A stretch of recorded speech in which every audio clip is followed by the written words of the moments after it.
लिखा है ना सब कुछ, है ना। कैसा था पेपर? अच्छा था, है ना। जिसने लर्न किया होगा उसको इजी लगा होगा, जिसने लर्न नहीं किया होगा उसको हार्ड लगा होगा, है ना। ठीक है ना। वीडियो बराबर देखी होगी और क्वेश्चन सब लर्न किए होंगे, उसको इजी लगा होगा। ठीक है ना। तो अभी ये हमारा FA1 खत्म हुआ था। अब आगे के चैप्टर में से FA2 आएगा आप लोगों को, इसलिए आगे के चैप्टर 1 to 4 चैप्टर थे, 4 के आगे के लर्न करना शुरू कर देना। ठीक है। ये हमारा 6 चैप्टर चल रहा है, इसका पार्ट 3 है जो कि ग्रामर है। ठीक है। और एक चीज और सुन लो सब लोग, अभी सभी क्लासेस के पेपर चेक करने के लिए आपके पेपर मतलब CW वगैरह वर्कबुक चेक करने के लिए मंगा रहे हैं, नोटबुक्स। तो आप लोग बिल्कुल कंप्लीट करके रखना, किसी की भी इनकम्प्लीट नहीं होना चाहिए। जब भी मंगाएंगे जब आपके पास मैसेज आएगा, लेकिन मैं बता रही हूँ कि जो भी बाकी रह गया है वो सब कंप्लीट कर लेना। ठीक है। अब एक और चीज मैंने बताई थी कि एक आपको ग्रामर कंपोजिशन की बुक बनानी है, स्टार्टिंग में बताई थी, है ना। और पहले आपको ग्रामर करना है और सेकंड पार्ट में कंपोजिशन लिखना है। एक कंपोजिशन मैंने भिजवाया था, वो सबने लिख लिया होगा। ठीक है। और ग्रामर केस में मैंने कहा था कि जो भी आपको ये भाषा सज्जता जो ये वाले कलर में आता है ना, पर्पल कलर में, ये भाषा सज्जता में जितना भी है वो सब आपको कहाँ लिखना है? ग्रामर वाले पार्ट में। ठीक है। जहां भी मैं, अगर मुझे ज्यादा लगता है कि बहुत सारा है ये, तो मैं टिक मार्क करवा देती हूँ आपको कि इतना इतना लिखना है। ठीक है ना, जो इम्पोर्टेंट है। ठीक है। तो उसी हिसाब से अभी आगे के सारे लेसन का आप लोगों ने लिख लिया होगा। तो 6 चैप्टर में जो भरत वाला चैप्टर था हमारा, उसमें भी भाषा सज्जता है, जिसमें आपको एडजेक्टिव की परिभाषा और उसके उदाहरण पढ़ना है, विशेषण उसको हिंदी में बोलते हैं। ठीक है। अब इसमें यहाँ तक आया समझ में सबको, है ना। लेसन हमारा ओवर हो गया है, क्वेश्चन आंसर भी मैंने भेज दिए थे। अब ग्रामर वाला पार्ट आपको भेजूंगी इसमें। अब सबसे पहले ऊपर वाले जो डार्क लिखे हुए हैं वो शब्दों पे ध्यान देके देखना है। सूरत ऐतिहासिक नगर है ना, ऐतिहासिक पे डार्क है। परिश्रमी छात्र कभी असफल नहीं रहता। हमने बाजार से 2 लीटर दूध खरीदा। छात्रालय में 20 छात्र हैं और वे लड़के खेल रहे हैं। अब देखो एक चीज और मैं बता देती हूँ, विशेष एडजेक्टिव जो है वो पूनम मैडम ने आपको इंग्लिश में पढ़ाया है। ठीक है। 6th 7th में पढ़ा है सबका, और 8th में तो आना ही चाहिए कि एडजेक्टिव किसको बोलते हैं, बराबर है। उसके कौन कौन से टाइप्स होते हैं वो सब हमको मालूम होना चाहिए। ठीक है ना। तो जैसे इंग्लिश के होते हैं सेम टू सेम, वैसे के वैसे हिंदी में भी होते हैं। और वो कई बार मैंने आप लोगों को जो है वो हमारा 7th में भी आया था विशेषण, तो मैंने आप लोगों को समझाया था उस समय। अभी तो किसी को याद भी नहीं होगा। ठीक है। तो फिर से जो है रिवाइज हो जाएगा इसमें। देखो जो शब्द, उसकी परिभाषा है कि जो शब्द संज्ञा या सर्वनाम की विशेषता बताते हैं उनको विशेषण कहते हैं। नाउन और प्रोनाउन को क्वालिफाई करते हैं। ठीक है ना, उनको क्या बोलते हैं? विशेषण। ठीक है। तो किसी भी व्यक्ति का नाम, वस्तु का नाम वगैरह होता है उसको हम संज्ञा बोलते हैं, और उसके बदले जो यूज होते हैं उनको हम सर्वनाम बोलते हैं। ठीक है। तो उन दोनों को जो क्वालिफाई करते हैं, जो उनकी विशेषता बताते हैं, उनको हम क्या कहते हैं? विशेषण। ठीक है।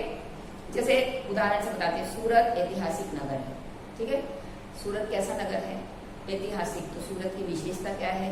कि वो ऐतिहासिक नगर है। तो ऐतिहासिक क्या हुआ? विशेषण। ठीक है। इसके भी प्रकार होते हैं बहुत सारे, जैसे ये पहला वाला गुणवाचक विशेषण। ठीक है। ये परिश्रमी छात्र कभी असफल नहीं होता। छात्र कैसा है? परिश्रमी। तो परिश्रमी है वो, ये उसकी विशेषता है, इसलिए परिश्रमी क्या हुआ? विशेषण। ऐसी तरह से हमने बाजार से 2 लीटर दूध खरीदा। कितना दूध खरीदा? दूध जो है संज्ञा है। ठीक है। कितना खरीदा? 2 लीटर। तो ये क्या है? संख्यावाचक। बराबर है। संख्यावाचक भी होता है इसमें और परिमाणवाचक होता है, 2 होते हैं इसमें। तो ये परिमाणवाचक है क्योंकि इसमें माप बताई है। ठीक है ना, 2 लीटर और ये। फिर छात्रालय में 20 छात्र हैं, ये संख्यावाचक है ना, कि हॉस्टल में 20 लड़के हैं, ये संख्यावाचक है। और 2 लीटर माप है, इसलिए ये कौन सा है? परिमाणवाचक। नेक्स्ट लेसन में ही है ये सब कुछ आपको, बराबर है। इसलिए थोड़ा थोड़ा सा भी बता रही हूँ, उसके प्रकार भी। वे लड़के खेल रहे हैं, वे सर्वनाम है, इसलिए ये सार्वनामिक विशेषण है। ठीक है। वे लड़के खेल रहे हैं। कौन से लड़के खेल रहे हैं? वे, है ना। तो वे जो है उनकी विशेषता। आ गया समझ में? अब इसमें आपको विशेषण पहचानना है और उनके ये लिखना है। गुण पता चलता है, संख्या पता चलती है, मात्रा और परिमाण जो है आपको 4 चीजें इसमें पता चली है। ओम चतुर लड़का है, ओम की विशेषता है चतुर, इसलिए चतुर क्या है? विशेषण, गुणवाचक विशेषण। श्याम 20 किलो आटा लाया, माप है इसलिए परिमाणवाचक 20 किलो। सानिया बाजार से थोड़ी चीनी लाई, थोड़ी, उसका कोई माप नहीं है। ठीक है ना। परिमाणवाचक, साहिल के पास 10 रुपए हैं, संख्यावाचक 10 है ना, और कुछ लड़के उद्यान में खेल रहे हैं, कुछ वो सार्वनामिक विशेषण। ठीक है, तो ये आपको इसमें लिखना है। आ गया समझ में? फिर ये सब आपको नहीं लिखना है, हाँ, जितना आपको इसके अंदर ग्रामर में लिखना है वो विशेषण की परिभाषा लिखना है, ये लिखना है परिभाषा, और ये केवल पेज नंबर आपको 42 लिखना है विशेषण के इसमें 42। ठीक है, अब यहाँ पे देखो चेंज द जेंडर, लिंग परिवर्तन है सेकेंड। अब इसमें आपको स्त्रीलिंग पुल्लिंग बताया है। अभी तक देखो हम लोग क्या करते थे, स्त्रीलिंग और पुल्लिंग वैसे ही जो है समझ के लिख देते थे, है ना, जो है वो लर्न कर लेने का, कैसे बनता है ये हमको नहीं पता चलता था। अब 8 में आके जो है वो छोटे छोटे निशानियां होती हैं वो चेंज कर देते हैं, तो स्त्रीलिंग शब्द बन जाता है। जैसे देखो फर्स्ट वाला, कोई भी पुल्लिंग शब्द है, ठीक है ना, उसके अंत में आ लगा देने का, तो उससे बनता है स्त्रीलिंग। ठीक है, जैसे भवदीय, भवदीय, भवदीया। ठीक है, आ नहीं लिखा है, द में आ जोड़ के लिखा है, य में आ जोड़ के या, आ की मात्रा। ठीक है, तो दिख ही रहा है ना, यहाँ पे भवदीय लिखा है, उसमें आ की मात्रा लगा दी, आ लिखना नहीं है, आ की मात्रा लगाना है, इतना तो पता है ना, 8 में आ गए। फिर प्रिय, प्रिया, छात्र, छात्रा, आचार्य, आचार्या, शिष्य, शिष्या, आ लगाने से स्त्रीलिंग बन गया। ये रूल्स लर्न करने हैं सबको, ठीक है ना, लर्न करोगे तो तुमको जल्दी आएगा। जैसे इंग्लिश में भी ऐसे ही सब होते हैं, एस यस लगा के, तो कौन से रूल्स होते हैं वो पता हो तो तुरंत कर सकते हैं। ठीक है, फिर है देखो नीचे वाले में है, उसमें है कि पुल्लिंग शब्द के अंत में बड़ी ई लगा देते हैं। बड़ी ई पता है, जिसके ऊपर सी की मात्रा आती है, बड़ी ई राइट हैंड साइड से मात्रा आती है, बड़ी ई लगा देते हैं तो स्त्रीलिंग बनता है। जैसे टोकरा, तो बड़ी ई कर दो उसको, टोकरी, है ना, मटका, मटकी, दास, दासी, कटोरा, कटोरी, सखा, सखी, रस्सा, रस्सी। अगर समझ में, बड़ी ई की मात्रा लगाते हैं तो भी स्त्रीलिंग बनता है।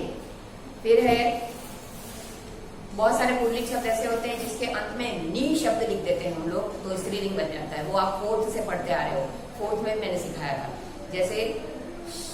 जैसे मोर, मोरनी, ऊँट, ऊँटनी, सिर्फ नी लगाया है, स्त्रीलिंग बन गया। शेर, शेरनी, मजदूर, मजदूरनी, भील, भीलनी, और सिंह, सिंह। भील आदमी होता है उसको भील बोलते हैं, भीलनी होती है वो लेडी होती है उसको बोलते हैं भील लेडी, उसको भीलनी। आया ना समझ?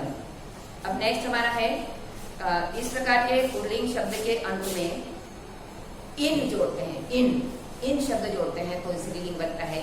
जैसे पुजारी, पुजारिन, तो रिन जोड़ने के लिए, इन जोड़ने के लिए हम इन लिखते नहीं है, बड़ी की मात्रा को छोटी की मात्रा कर देने का। इन लिखा है ना, तो छोटी की मात्रा कर दो तो क्या बन जाता है, स्त्रीलिंग शब्द बन जाता है। पुजारी, पुजारिन, नाग, नागिन, है ना, छोटी की मात्रा। पड़ोसी, पड़ोसिन, माली, मालिन, सुनार, सुनारिन, सांप, सांपिन। आ गया। नेक्स्ट देखो, कुछ शब्द ऐसे होते हैं जिसके अंत में आइन शब्द जोड़ते हैं तो स्त्रीलिंग शब्द बन जाता है। बहुत कम होते हैं ऐसे, जो 3-4 होते हैं वही लर्न करके रखना है। जैसे पंडित, पंडिताइन, त में आ की मात्रा आइन, है ना, ठाकुर, ठाकुराइन, गुरु, गुरुआइन। ठीक है, फिर एक शब्द होते हैं जिसमें आपको आ शब्द को इया बना देते हैं। इया मतलब छोटी की मात्रा और या, है ना। जैसे डिब्बा, आ को हटा दो, छोटी की मात्रा कर दो, या लिख दो, डिबिया। बंदर, बंदरिया, बूढ़ा, बुढ़िया, कुत्ता, कुत्ते। ठीक है, लास्ट में कोई कोई शब्द ऐसा होता है जिसमें हमको अक को इका कर देते हैं। जैसे नायक, नायिका, गायक, गायिका, लेखक, लेखिका, बालक, बालिका। आया समझ में? फिर आपको ये सब जो है इस तरह से इसके थोड़े थोड़े से हिंट दिए हैं यहाँ पे, वो अगर हमको आते हैं तो हम लोग को जो है बिल्कुल गोखना नहीं पड़ता है। कुछ भी हिरन हिरनी ऐसे बोल बोल के लर्न करते हैं ना इतने सारे, ऐसा कुछ नहीं है। ठीक है ना, आ गया समझ में?